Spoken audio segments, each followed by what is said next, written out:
Praise the lord. యాత్రికుని ప్రయాణము John Bunyan మొదటి భాగము. విశ్వాసి తన స్వపక్షముగా వాదించుకొనుట. మత్సరుడు, నా ప్రభు, ఈ మనుష్యుని పేరును బట్టి మంచివాడని అనుకొనవచ్చును. అయినను మన దేశమంతటా వీడే మహాదుష్టుడు.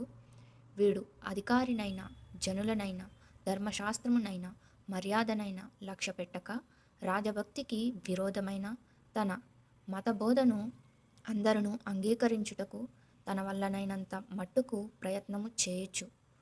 తన ఉద్దేశములే పరిశుద్ధత విశ్వాసములకు మూలమని సాధారణంగా వీడు క్రీస్తు మతమును మాయాపట్టణమును మన పట్టణం యొక్క మర్యాదలను ఒకదానినొకటి బొత్తిగా వ్యతిరేకమైనవనియు వాటి ఐక్యమత్యము అసాధ్యమైనదనియు ఒకమారు చెప్పుట వింటిని.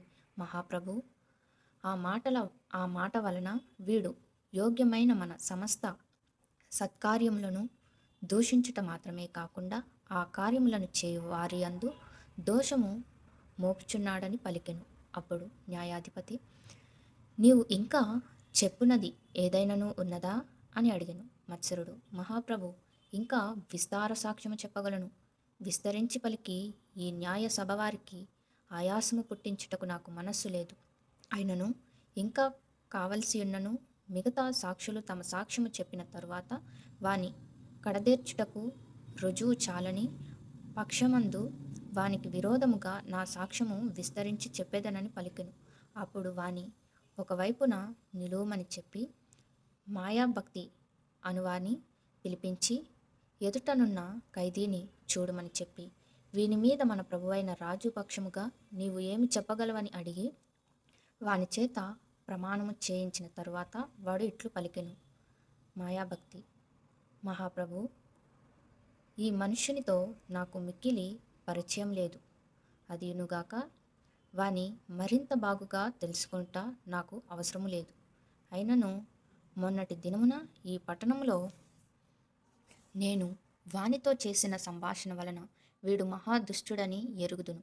ఎందుకనగా నేను వానితో సంభాషించుచుండగా వాడు మన మతము వ్యర్థమనియు దాని వలన ఏ మనుష్యుడును దేవునికి అనుకూలుడై ఉండలేడనియు చెప్పగా వింటిని.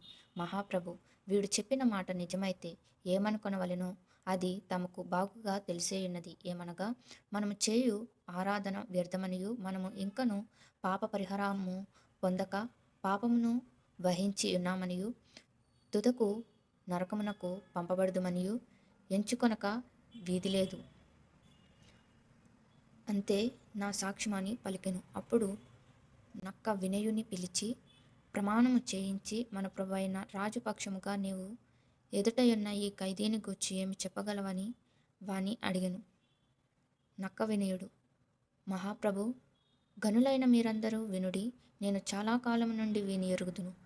పలకకూడని మాటలను వీడు పలుకుట వింటిని. ఎట్లనగా వీడు ఘనత వహించిన బయల్జేబూలను మన రాజును తిట్టి, ఆయన మన స్నేహితులైన శ్రీ ప్రాచీనమూర్తి, శ్రీ శరీరేచ్ఛ, శ్రీ సుఖేచ్ఛ, శ్రీ మాయాకీర్తికాముడు, వృద్ధమైన శ్రీ కామతూరతుడు, ధనాపేక్షరావు మొదలైన మన ఈ ప్రధానులను తృణీకరించి నిందించెను. మరియు వీడు సమస్త మనుషులు తనతో ఏకీభవించిన పక్షమందు సాధ్యమైతే ఇక మీదట ఈ శ్రేష్ఠులలో ఒక్కడైనను ఈ పట్టణమందు ఉండకూడదని చెప్పెను. అంతేకాదు, తనను విమర్శించి తీర్పు చేయుటకు నియమించబడిన మహాప్రభు మిమ్మును కూడా నిందించుటకు జడియక మిమ్మును భక్తిహీనుడైన పషండుడని చెప్పి ఈ పట్టణంలో ఉన్న చాలామంది దొరలు ఎలాగో అలాగే మిమ్మును నీచమైన తిట్ల చేత అవమానపరిచి ఉన్నాడనిను. Thank you.